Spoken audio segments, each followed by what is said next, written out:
Thank you, and thanks for coming to our new space here. This space has a lot of history in the startup community. And it was actually my first interview in Portland before I even moved here, was in this office back when it was Cusin's office. So interviewed here, was like, complimented them on their office. I'm like, this space is great, I love the location. Their review was sore topic, we're moving to Beaverton in a month. I ended up not going to that company. No offense to Beaverton, I used to live there. But yeah, so Vacasa. So I figured I'd just jump straight to some Q&A, and the first question everyone has about Vacasa, which is, how are we different than Airbnb? And for the answer here, we are to Airbnb as Amazon is to eBay. So if you look at peer-to-peer, peer-to-peer can grow ridiculously quickly because they don't really do much. If all you're really doing is a checkout flow, that can scale really, really fast. But at the end of the day, it's not, peer-to-peer is not what people are looking for. It's just a short-term fix. I mean, who here, when they need a new phone charger, likes going to eBay for the personal interaction?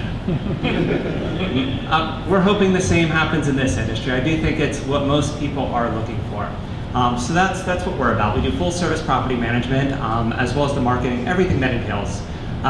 So if you have a home on the Oregon coast or Mount Hood or really anywhere in the country or soon the world, we'll do everything to take care of that home. From, just let us know when you're ready to use it, and we'll make sure it's ready, it's clean, and we'll make you a ton of money in the meantime. So what is Vacasa? So we are a mix of people and technology. So we have over 1,200 employees now. We're kind of ridiculously dense for employee dense for a startup. And note that I said employees, not contractors. So we are an employee-based model. The vast majority of people we work with are employees. We feel it's a very important part of our culture that they're actually part of our team. The second part, and part of why we're here tonight, is technology. Tech is three big aspects of our business. The first is operations. The second is the financial results we deliver to homeowners. And the third is to drive rapid growth. So I'll go into a little more of each of those. So first, on the operations side, we manage over 3,700 homes with over 1 million guests a year. That's 11,400 bedrooms, which is 15 times the size of the Portland Hilton. So getting all those rooms cleaned on a regular basis, especially like this Sunday after July 4th, not an easy challenge. And we're coordinating that across 150 different markets, 5 different countries now, and growing. And so it's there's a lot that goes into making sure everything that needs to happen happens. I think we're now at the scale where we have a broken water heater maybe every 52 minutes, I think, might be our current run rate on that. That's a fake number. Yeah, so tech's pretty key to that, just to making sure everything happens as it should. We also try and do things really smart. So one big way we do that is on our housekeeping. So we're trying to clean all these different houses. We have all these different housekeepers. It's scattered all over a map. We have different priorities. When does this house need to be cleaned? How important is this housekeeping? Is it like a 2-week stay from a repeat guest at a $1,000 a night property, or is it a budget traveler? Because we can give different housekeepers to different jobs. How much has that person worked that day? Where are they coming from? All of those factors is really complex, and we're able to use technology to make that schedule rather than having that be somebody's focus, just trying to manipulate that schedule the full time.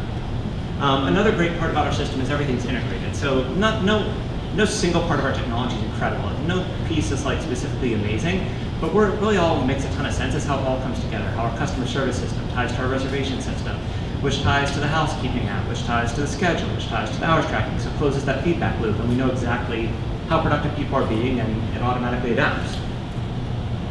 So the second big way we use technology is to optimize performance. This is something we are ridiculously good at for our homeowners. So if anybody out here own a vacation home, you should buy one. Nice, nice. So if you own a vacation home, we will guarantee you just as much money as you currently make if you're managing by owner. So currently, if you're managing a house on Airbnb or VRBO, you're doing all that work, we'll guarantee you just as much money with us doing the work, because we can increase the gross that much more to more than cover our fee.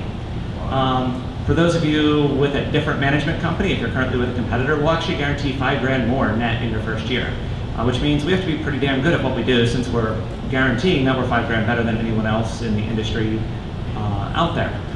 So a few of the ways we do that, one of the big ways there is yield management. So we have really cool technology on the yield management side. Jumping back to that Hilton example, with their 782 rooms, they have, I think, a full-time revenue manager as well as some junior revenue managers to manage 3 room types in one location in one city. We're managing 3,700 different room types across 150 different markets in 5 countries that have different holidays, different seasons, all that stuff. So that's a pretty cool challenge, and that's the kind of challenge we love doing, and if you like that kind of challenge, you should talk to us. We also use tech to optimize growth. So I'm a Capital One alum, so I'm really good at junk mail, and a lot of our roots is sending junk mail. We're really good at it. But where we're headed in that direction is getting to accurate rental projections for every potential property. So we're building out our database of every property out there. Think like a Zillow or a Redfin, everything in any vacation rental destination, all the attributes of it, what it's currently renting for, how it will rent on our system to really be able to grow our business quicker. So that's going to be a nice tool for us there. We are hiring, you should join us. We're specifically hiring engineers. So we're PHP, MySQL, JavaScript. We're also hiring on the product side as well as a ton of other stuff. Yeah, a lot of jobs. Most of them are in the field except for the engineering, the product, or the key ones we're hiring right now. Yeah, so that's really all I had, and if anybody has any questions, I think I used like 1 minute of my 5 despite having like 19 slides. So.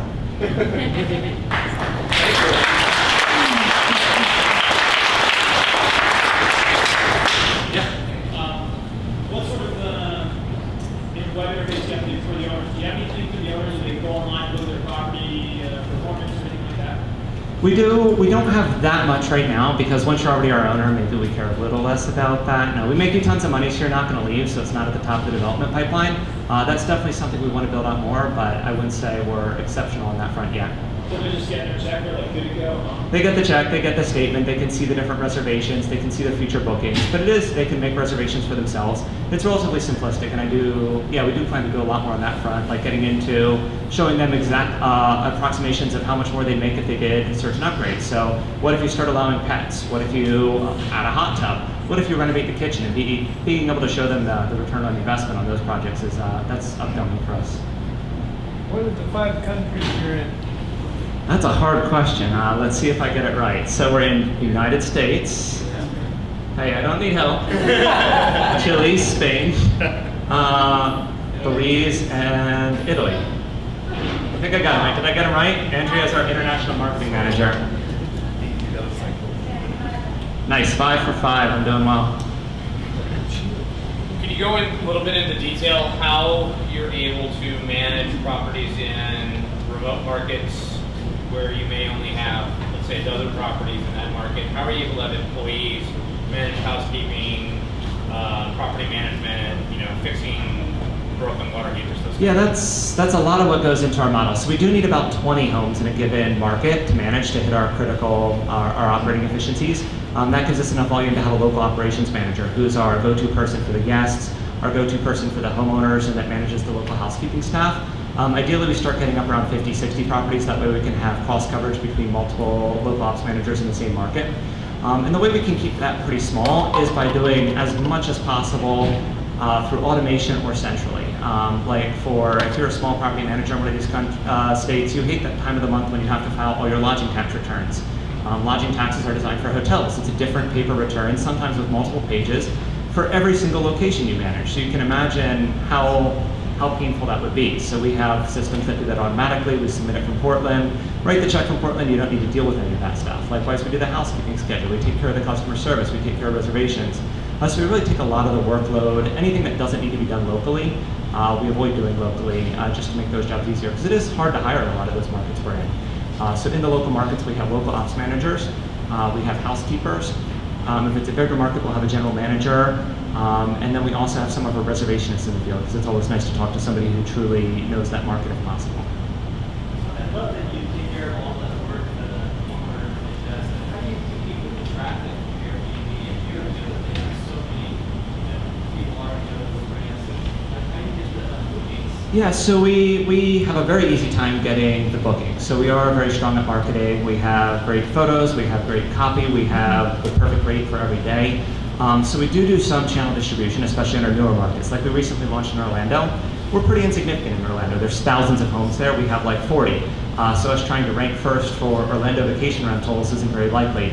So there we do leverage channel partners. We compete very well on those channel partners due to those reasons. But then in more mature locations like the Oregon coast, we can easily book out on our own. Way back there.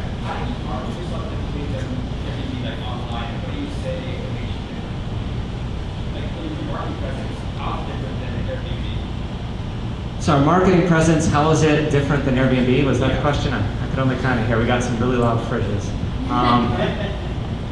So for one, we're actually part of the local community, so I think that brings us a much different profile. We're also all professionally managed, we're all instant bookable, so that attracts a very different crowd. But probably the biggest difference between Airbnb and us is our inventory. So when you look at who Airbnb makes sense for, it's largely the people, if you have a home in Portland that you're looking to rent illegally, because it's still largely illegal here, Airbnb is the location for you. If you're trying to rent out that garage, that apartment over your garage to make a little extra money, you want to meet every single guest, Airbnb is perfect. If you own a house in Manzanita that you go to twice a year and want it to be perfect when you show up, Airbnb is not right for you. You don't want to be right in the middle of like an important meeting. Oh, I got to get back to somebody to keep my scores high on responsiveness. You just want to tell them when you're going to show up and be there, which means most of the higher end inventory goes with companies like Vacasa as opposed to ending up on Airbnb. And that attracts also the right clientele then, the people who want those more traditional vacation homes end up on our site more so than Airbnb. Why did you start solving this problem? And I'm kind of just curious on this. So there's two stories. I could give you either of them or both. The official story is I married into a vacation vacation home. So my wife's family had a cabin on the Washington coast built in 1898. We were the only people within driving distance, not in nursing homes, and so it became our turn to take care of the property. So we were paying like $4,000 a year in property tax, utilities, supplies to go and fix up this house. Every spring we'd go, hey, let's open up the cabin. We'd go out there, 16 hours of cleaning up mouse dirt, cutting back blackberries, fixing broken windows later. We'd go to sleep, repeat it again the next day, then drive home. Then every October we'd be like, hey, we better close up the cabin. So we'd go back and repeat the process. So decided to rent it out. Talked to the local property managers, was pretty underwhelmed with their value proposition. Did it ourselves the first year and made 8 times more than they said we would. The other story, my wife's version of this story, is I've been stalking the vacation rental industry for long before she knew me. I basically twisted her family's arm into giving me control of the cabin to use it as a test case. She was probably somewhere in between. Really, I just love this industry. When I travel, I work really hard. I work a lot. So when I travel, I want to be with friends. I want to be with family. Now I have little kids, so I really need washers and dryers, and the whole idea of staying in a hotel for 5 days isn't that appealing. Yeah.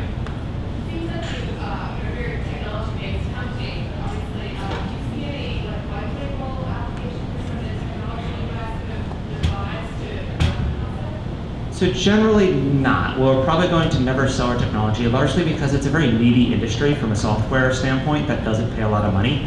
I think they'd be pretty painful to support, and it's a huge competitive advantage. We make way more by using our technology to deliver better financial results, which lets us get in the big money that people pay for, which is full service management. I don't think people would pay us anywhere near what the value we create, so I think we'll stick to software-enabled service as opposed to being a software company. So you have lots of properties in lots of different markets that are very different ages and maintenance is really good. What strategies are you using to reduce the risk you have from managing on the properties? Like 17 different connected water heaters that will break down at any time. What's the technology strategy you use to manage that? So on that side, I'd say we're actually, unfortunately, more responsive. I think over time we'll start migrating more things like we're pushing, stuff as simple as LED light bulbs in all of our homes, which helps avoid, the burnout light bulb. It's worth it from the energy side, but also not needing to go over with a ladder in the middle of a guest stay because the light bulb over the sink blew out is definitely advantageous.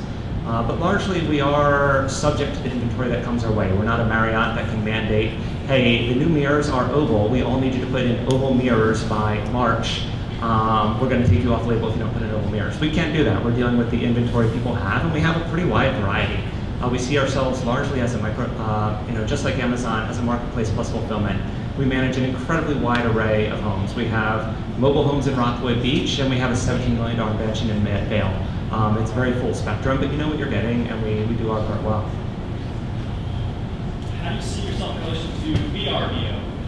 Well, we are their biggest customer. We use them heavily as a channel for new markets where we don't yet have a significant presence.